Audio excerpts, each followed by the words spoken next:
Assalamu alaikum students. Today we will discuss the third type of control structures, loops. Students, loops उन cases में required होते हैं जब हमें given set of statements को बार बार execute करना होता है, यानी कि for repeated execution we need loops. अब हम discuss करते हैं loop है क्या.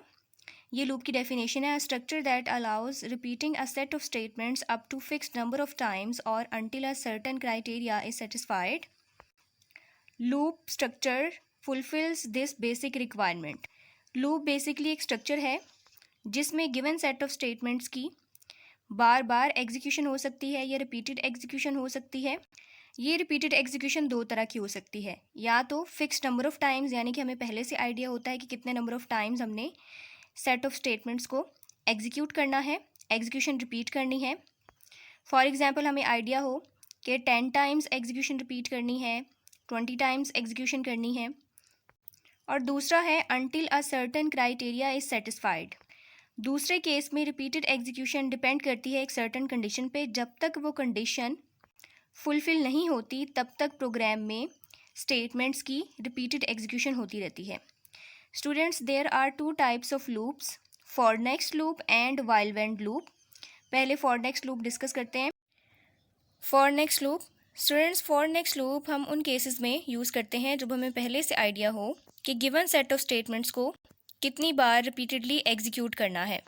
यानी हमें पहले से आइडिया हो कि इस सेट ऑफ स्टेटमेंट्स को 10 टाइम्स रिपीटेडली एग्जीक्यूट करना है, 15 टाइम्स रिपीटेडली एग्जीक्यूट करना है. When it is down in advance how many times the loop must be repeated, the for next loop is the most effective option. For loop is used to repeat a set of statements to a specific number of times. यानी कि हमें idea है how many times the loop must be repeated. Next is the syntax. For variable is equal to x to y step z. उसके बाद next के साथ एक variable है. स्टूडेंट्स, ये वेरिएबल जो फॉर के साथ है और नेक्स्ट के साथ ये सेम वेरिएबल है. ये एक न्यूमेरिक वेरिएबल है. इसको कंट्रोल या लूप वेरिएबल भी कहते हैं. X Y Z numeric values हैं. X is the starting value, Y is the ending value, और जेड जो स्टेप के साथ यूज़ हुआ है ये बेसिकली इंक्रीमेंट को शो कर रहा है. ये इंक्रीमेंट स्टार्टिंग वैल्यू में होता है in order to reach the final value. For example, अगर स्टार्टिंग वैल्यू 1 है और एंडिंग वैल्यू 10 है, इंक्रीमेंट 1 है, तो पहली वैल्यू होगी 1. उसके बाद नेक्स्ट वैल्यू क्या होगी? इंक्रीमेंट ऐड होने के बाद नेक्स्ट वैल्यू क्या होगी? 1 + 1 2. फिर 2 की एग्जीक्यूशन हो जाएगी. फिर नेक्स्ट वैल्यू क्या होगी? 2 प्लस इंक्रीमेंट, तो इंक्रीमेंट 1 है. नेक्स्ट वैल्यू होगी 3. इसी तरह से 3 की एग्जीक्यूशन के बाद आएगा 4. 3 + 1 4. 3 में इंक्रीमेंट ऐड करेंगे. इस तरह से चलते चलते स्टार्टिंग से हम एंडिंग तक आ जाएंगे यूजिंग द इंक्रीमेंट. और उसके बाद नेक्स्ट के साथ वही वेरिएबल है जो यहाँ पे था. The numeric variable name following for is called the loop control variable और लूप वेरिएबल. अभी हमने डिस्कस किया था. स्टूडेंट्स, ये वेरिएबल जो फॉर के साथ भी है, नेक्स्ट के साथ भी है, ये सेम वेरिएबल है. इसे लूप कंट्रोल वेरिएबल या लूप वेरिएबल कहते हैं. नेक्स्ट एक्स एंड वाई को हम डिस्कस कर चुके हैं. X and Y are numeric constants where X gives the initial और starting value of the loop and Y gives the final value. उसके बाद जेड है. जेड हम डिस्कस कर चुके हैं, ये इंक्रीमेंट है. Z followed by the key word step gives the increment in X till Y is reached, यानी कि ये इंक्रीमेंट स्टार्टिंग वैल्यू में होता है in order to reach the final value. Next, the increment can be negative also. अभी हमने positive increment की example discuss की है, यानी कि स्टार्टिंग वैल्यू में 1 का इंक्रीमेंट हो रहा है, ऑनवर्ड ये एंडिंग वैल्यू तक जा रहा है. लेकिन अगर हम इसको रिवर्स कर दें, यानी कि स्टार्टिंग वैल्यू 10 हो, एंडिंग वैल्यू 1 हो, तो इस केस में स्टार्टिंग से एंडिंग तक आने के लिए हमें नेगेटिव इंक्रीमेंट रिक्वायर्ड होगा. तो इस केस में हम यहाँ पे लिखेंगे इंक्रीमेंट -1 और स्टार्टिंग वैल्यू होगी 10, एंडिंग वैल्यू होगी 1. तो 10 - 1 9, नेक्स्ट वैल्यू आएगी. उसके बाद 9 - 1 8, ऑनवर्ड करते करते फाइनल वैल्यू 1 तक जाएगा. X, Y and Z can be numeric variable names. In such cases, their numeric values should be assigned before the starting of the loop before coming to for statement. Students, अभी हमने discuss किया था X, Y, Z numeric values हैं, ये numeric constants हैं, लेकिन ये numeric variables भी हो सकते हैं. इस केस में हमें loop तक आने से पहले इन numeric variables को values assign करना होती हैं. The keyword next should have the same control variable as followed by the keyword for. ये हम डिस्कस कर चुके हैं. ये वेरिएबल सेम है. फॉर के साथ जो वेरिएबल है वही वेरिएबल नेक्स्ट के साथ है. स्टूडेंट्स, अब हम फॉर नेक्स्ट लूप की एक एग्जांपल डिस्कस करते हैं. Let us consider a program that prints the sum of the following series में इवन नंबर्स हैं 2 से 100 तक. हमें इन नंबर्स का सम कैलकुलेट करना है using for next loop. Starting पे हमने sum using n numeric variable 0 declare किया है. ये सम को शो कर रहा है. इनिशियली हमारे पास कोई सम नहीं है तो उसको 0 डिक्लेयर करेंगे. उसके बाद फॉर नेक्स्ट लूप यूज़ हुआ है for i is equal to 2 to 100, यानी कि स्टार्टिंग वैल्यू 2 है, एंडिंग वैल्यू 100 है और इंक्रीमेंट है 2 का. क्योंकि ये तमाम इवन नंबर्स हैं तो इस सीरीज़ में हर दूसरा नंबर या हर बाद वाला नंबर प्रीवियस नंबर में 2 ऐड करने के बाद आ रहा है, इसलिए हम स्टेप साइज़ ले रहे हैं 2. यानी कि फर्स्ट नंबर अगर 2 है तो नेक्स्ट नंबर 4 2 ऐड करने के बाद आ रहा है. उसके बाद 6 4 में 2 ऐड करने के बाद आ रहा है. इस तरह से 8 6 में 2 ऐड करने के बाद आ रहा है. इसलिए हम यहाँ पे हमने स्टेप 2 लिया है या इंक्रीमेंट 2 लिया है. अब क्या होगा, पहले आई की वैल्यू 2 होगी. नेक्स्ट स्टेप में हमारे पास स्टेटमेंट है जो एग्जीक्यूट होगी. n is equals to n plus I. I की इनिशियल वैल्यू क्या है, स्टार्टिंग वैल्यू 2 है और n की वैल्यू 0 है तो 0 प्लस 2 n की अपडेटेड वैल्यू 2 हो गई है. अब नेक्स्ट आई यानी कि अब आई की वैल्यू अपडेट होगी.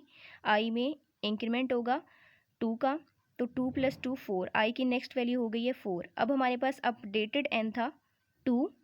अब फर्दर उसमें दोबारा एग्जीक्यूशन के लिए आई की वैल्यू ऐड होगी तो n is equals to n plus I. n की वैल्यू यहाँ पे है 2. अब i की वैल्यू क्या है 4 तो n प्लस 4 2 प्लस 4 क्या होगा 6. अब n की अपडेटेड वैल्यू हो गई है 6. अब दोबारा से i की नेक्स्ट वैल्यू आएगी विद इंक्रीमेंट 2 तो अब i की वैल्यू होगी 6. हमारे पास सम क्या आया था 6. n की अपडेटेड वैल्यू प्रीवियस स्टेप में क्या थी 6. अब i की अपडेटेड वैल्यू आई है 6, वो इसमें ऐड होगी तो सम की वैल्यू पहले 6 थी, i की वैल्यू 6 है तो 6 प्लस 6 12. इस तरह से ऑनवर्ड ये तब तक एग्जीक्यूशन होती रहेगी जब तक 100 नहीं आ जाता. जैसे ही एंडिंग वैल्यू 100 आएगी प्रोग्राम का कंट्रोल लूप से बाहर आ जाएगा और कंट्रोल ट्रांसफ़र होगा लाइन नंबर 50 तक. लाइन नंबर 50 में प्रिंट स्टेटमेंट के साथ n की वैल्यू प्रिंट होगी. n सीरीज़ का बेसिकली सम है. प्रिंट के साथ हमने प्रॉम्प्ट स्ट्रिंग यूज़ की है sum of series is equal to और ये n की न्यूमेरिक वैल्यू यहाँ पे प्रिंट होगी और लाइन नंबर 60 में प्रोग्राम का एंड है. Next is while when loop. Students, while when loop हम उस केस में यूज़ करते हैं जब हमें आइडिया ना हो कि हमने सेट ऑफ स्टेटमेंट्स को कितनी दफ़ा एग्जीक्यूट करना है, यानी कि रिपीटेड एग्जीक्यूशन कितनी दफ़ा होगी हमें आइडिया ना हो. वाइल व्हेन लूप में बेसिकली हम एक कंडीशन यूज़ करते हैं. जब तक वो कंडीशन ट्रू होगी रिपीटेड एग्जीक्यूशन होती रहेगी और जैसे वो कंडीशन फॉल्स होगी रिपीटेड एग्जीक्यूशन रुक जाएगी और कंट्रोल लूप से बाहर आ जाएगा. The while loop keeps repeating an action until an associated condition becomes false. This is useful where the programmer does not know in advance how many times the loop will be executed. Syntax है while, expression, उसके बाद loop statements और went. Students, ये expression basically condition है जिस पे repeated execution depend करती है. जब तक ये condition true होगी तब तक ये loop statements execute होती रहेंगी और जैसे ये कंडीशन फॉल्स होगी प्रोग्राम का कंट्रोल लूप से बाहर आ जाएगा. सिंटैक्स में जो एक्सप्रेशन है this expression the while loop controls the loop repetition, यानी कि जब तक ये एक्सप्रेशन ये कंडीशन ट्रू होगी तब तक एग्जीक्यूशन होती रहेगी. The statements which are executed when the given condition is true from the body of the loop, यानी कि जब तक ये कंडीशन ट्रू होगी तब तक ये स्टेटमेंट्स एग्जीक्यूट होती रहेंगी और जैसे कंडीशन फॉल्स होगी प्रोग्राम का कंट्रोल लूप से बाहर आ जाएगा. The body of the loop is executed until the condition is true. As soon as it becomes false, the loop terminates immediately and the program control transfers to the statement next to the when statement. यानी कि control loop से बाहर आ जाएगा, फिर when के बाद जो भी स्टेटमेंट होगी वो एग्जीक्यूट होगी.